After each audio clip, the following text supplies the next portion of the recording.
배설의 과정은 여과, 재흡수, 그리고 분비 이런 과정을 거친다. 교과서에 써 있어요. 이게 무슨 말인지 마지막으로 설명을 해드리겠습니다. 앞에 동영상에도 설명을 했지만 네프론이라고 하는 구조에서 오줌을 만든다 라고 했는데 천천히 한번 따라가 보도록 할게요. 그래서 네프론을 이제 시작을 할 건데요. 이제 일단은 혈액에서부터 좀 먼저 시작을 할게요. 혈관을 그려봅시다. 홍팥으로 들어가는 혈관을 그리고 있고요. 이 홍팥에 들어가는 이 혈관의 이름은 콩팥으로 들어가는 콩팥 동맥이었어요.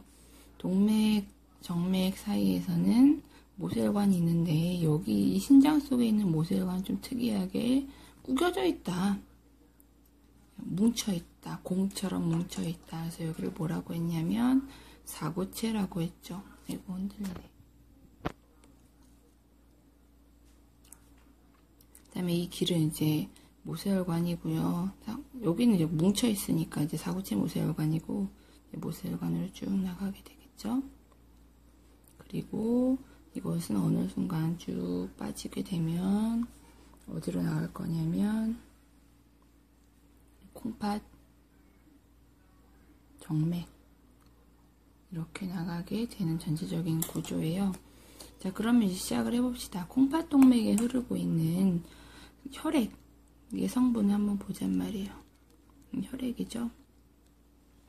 지난 동영상에서 했지만 혈액 속에 뭐가 들어있느냐 라고 한다면 물 속에 들어있는 무기염료,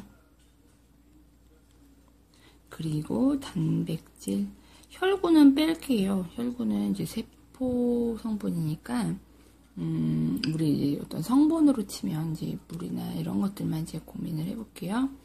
그 다음에 이제 포도당이 있고 아미노산이고 얘들 다 중요한 물질이죠. 우리 몸에서 영양소잖아요. 세포한테 공급해줘야 될 거. 그리고 이제 가장 문제가 되는 게 누구였냐면 또 폐물. 우리가 이제 요소죠. 요소. 요런 것들이 이제 들어있어요.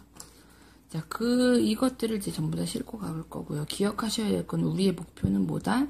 이 요소라고 하는 걸 최대한 걸러서 몸 밖으로 버리자. 이게 원래 암모니아였으니까. 그죠? 그게 문제입니다. 그래서 이걸 싣고 쭉 갑니다. 사구체에 도착하게 되면, 사구체에는요, 혈관인데, 혈관이지만 혈관 자체에 좀 구멍이 많아요. 이게 구멍이 많은 혈관인데, 거기다가 이 사구체의 특성은 혈관이 막 도르르 말려 있으니까 굉장히 막 압축돼 있으니까 여기에 걸리는 혈압이 굉장히 높아요. 뭘 생각하시면 되냐면 물이 잘 멀쩡히 흐르고 있는 호스를 갖다 중간에서 막 묶어버렸어요. 그러면 이 안에 엄청난 물의 흐름이 형성이 돼서 물이 쫙 세지잖아요. 그렇죠? 엄청난 혈압이 생기기 때문에, 근데 거기다 구멍도 있기 때문에 혈액이 어떻게 되냐면 터져 나와요. 터져 나오죠. 그리고 어디로 들어가냐면 보먼주머니라고 하는 거 기억나시나요? 보먼주머니 속에 이 혈액이 들어가게 되겠죠. 자, 이 터져나가는 이 과정을 뭐라고 하냐면 우리가 여과라고 부르고요. 여과라고 하는 이 과정은 어디서 일어나냐면 사구체에서 보먼주머니로 혈액이 나가는, 여과되는 과정이에요. 자, 근데 이때 여과되는 것들을 잘 생각하셔야 되는데, 구멍이 크지만 그래도 구멍이 단백질이나 혈구나 이런 것들이 빠져나가기에는 좀 작아요. 그래서 단백질이나 혈구들은 여기에 못 나가고 그냥 도로 바깥으로 흘러나가게 되죠. 결과적으로는 이 과정을 통해서 버려서는 안 된 단백질들을 일단 1차적으로 걸러내는 과정을 거치게 돼요. 여과에서는 뭐가 일어나냐면 이 구멍을 통해 빠져나가지 못한 단백질이나 혈구를 걸러내는 과정을 거치게 됩니다. 자, 그렇게 되면 요 밑으로 이제 내려오는 혈액은 이제 여기서부터는 이제 여기는 여과액이라고 이름을 붙여줘야겠죠. 여과가 끝난 자체, 그쵸? 그래서 여과액소에 그럼 뭐가 들어있느냐?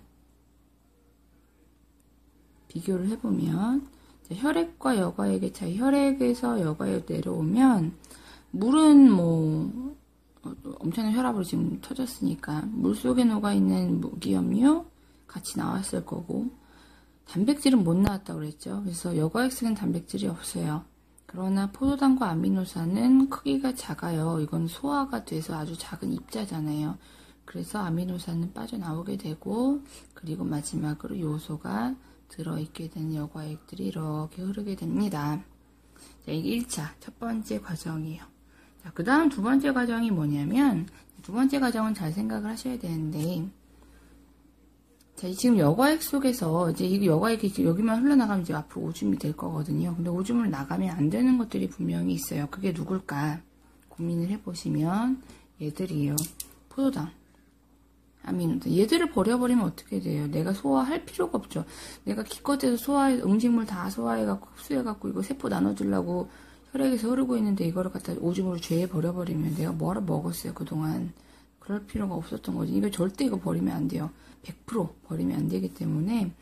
근데 여기서 어쩔 수 없이 나온 거죠. 그러니까 어떻게 하냐면 에너지를 사용하더라도 도로 다시 온몸, 이 혈관은 어느 순간 이제 온몸으로 갈 거니까, 그쵸? 몸으로 돌아갈 거니까, 이 혈관으로 다시 보내야 되며, 그래서 포도당과 아미노산들을 다시 혈관 쪽으로 보내는 과정이 두 번째가 일어나죠. 에너지가 굉장히 많이 사용이 되는데, 이 과정을 우리가 두 번째, 다시 흡수한다.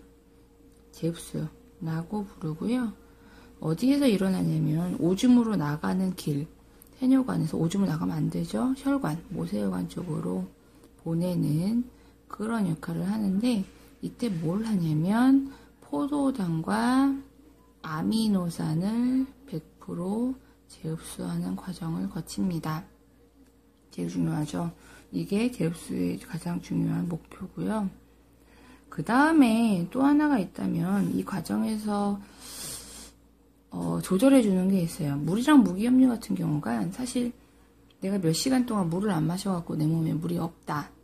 그런 경우에 이제 오줌으로 물이 너무 많이 나가면 좀 안 되겠죠. 그래서 물이랑 무기염류는 물을 흡수하다 보면 물 속에 녹아있는 무기염류도 흡수하게 되는데 얘들은 100% 재흡수하는 건 아닌데 필요량에 따라서 일부 재흡수를 해요. 그럴 수 있겠죠. 이런 과정까지 이제 추가로 해주는 것을 재흡수라고 하고요. 자, 그러면 이제 쭉 흘러가면 이제 이 부분부터는 포도당과 아미노산은 없겠죠. 근데 이제 문제는 뭐냐면 사실 우리의 목적을 잘 생각하셔야 되는 게 요소를 버리는 게 우리의 목적이에요. 근데 아까 여과에서 요소가 빠져나오지 못한 게 분명히 있을 거거든요. 여기서 내가 뭐 요소만 쏙쏙 골라내고 담은 게 아니기 때문에 그냥 터지다 보면 요소가 남아서 그냥 여기서 쭉 흐르고 있을 수도 있거든요. 그래서 거기서 흐르는 요소는 어떻게 해요? 최대한 오줌으로 버리는 것이 우리의 목적이겠죠. 그래서 또 에너지를 사용을 해서 요소를 다시 버립니다. 그 과정을 세 번째 분비라고 부르고, 이 과정은 혈관에서 우리 몸을 돌아다니는 혈관 속에 있는 요소를 최대한 오줌으로 나갈 수 있도록 세뇨관으로 보내는 역할을 하고요. 여기서 뭘 하냐면 요소를 굉장히 농축시키죠. 농축시킨다는 건 여기 요소가 굉장히 많아진다는 얘기죠. 그렇게 만들어주고, 여기서도 마찬가지인데 내 몸에 물이 너무 많다, 수분량이 너무 많으면 내 몸 색이 연해지면서 내가 좀 생명 활동이 쉽지가 않게 돼요. 그래서 여기서는 어떻게 하냐면 물이랑, 만약에 이제 몸에 물이 너무 많다라면 물이나 무기염류를 일부 다시 버려도 되겠죠. 그쵸? 일부 분비를 하는 이런 형태들을 만들어내요. 자, 그럼 이제 마지막 나가는 것들을 뭐라고 하냐면 오줌 이렇게 부르는데, 이 오줌에 있는 성분들만 마지막으로 정리를 해보죠.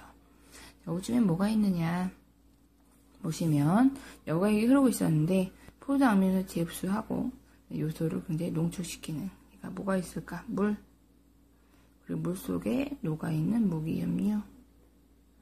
무기염류에다가 포도당 아미노산 없고, 그리고 요소가 농축이 되죠. 마늘 따져 쓸게요. 요소하게 뭉치기 전에 이런 형태로 오줌이 만들어집니다.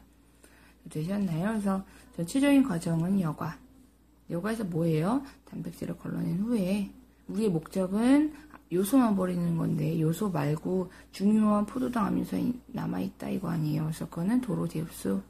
자, 그런